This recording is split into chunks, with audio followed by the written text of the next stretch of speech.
Hey guys, today on Candy Toy Box DIY, we're going to be repurposing old clothes into wall art. So let's go.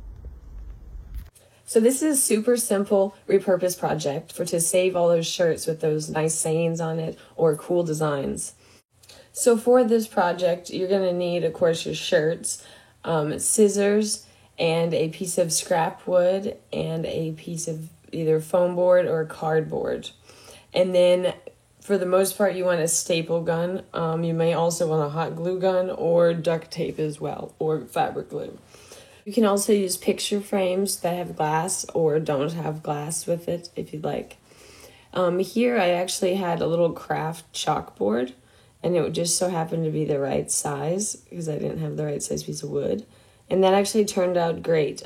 We did the same as we'll do with the others, and we're going to put just... Here I was just checking make sure it was the right size and to demonstrate what it would look like when it's done. And Potter, my cat, he decided to have a little fun. He usually shows his face in a few of the videos. He's quite the little cheese. So this project is a great way for you to change your wall art in your room or, anywhere, any room, as often as you'd like. If you have shirts or designs you want to repurpose, like you could even do just fabric. It doesn't even have to be a shirt. It could be any fabric. So here you'll see we're going to glue the foam board on top of the piece of the wood. This way it'll give the look underneath of the shirt, like from the outside, it'll look more like a canvas, like it's been stretched over a canvas.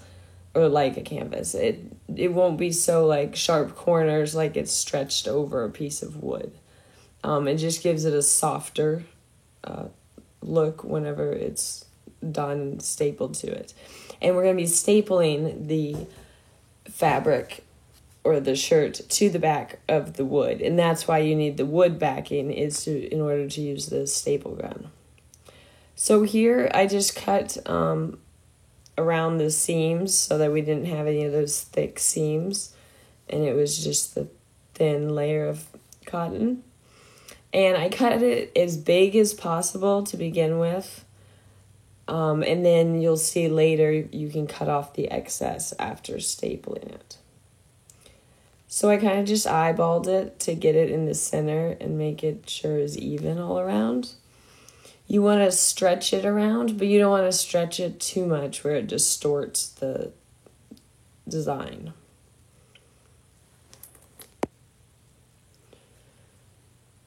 Once you get it in a place where you'd like it, you can use the staple gun to staple onto the wood.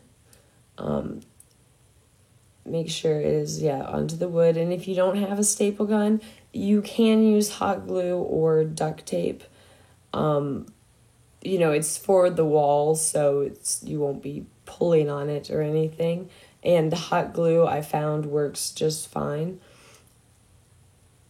Also, if you were wanting to put it in a frame, you could do just the layer of foam board or cardboard and then put it in the frame.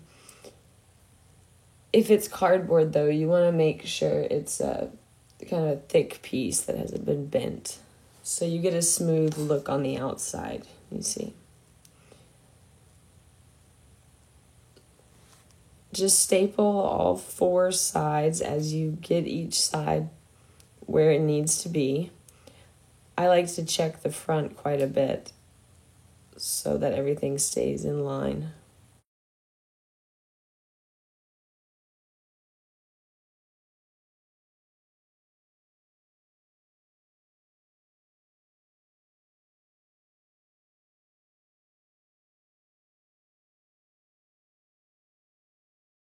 Once you've stapled it enough down in place, then you can cut off the excess so it makes it easier to finish up.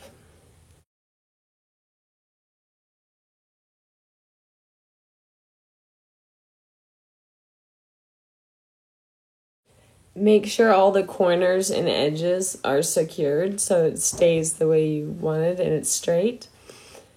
And also so it doesn't have any loose fabric coming from behind when it hangs on the wall.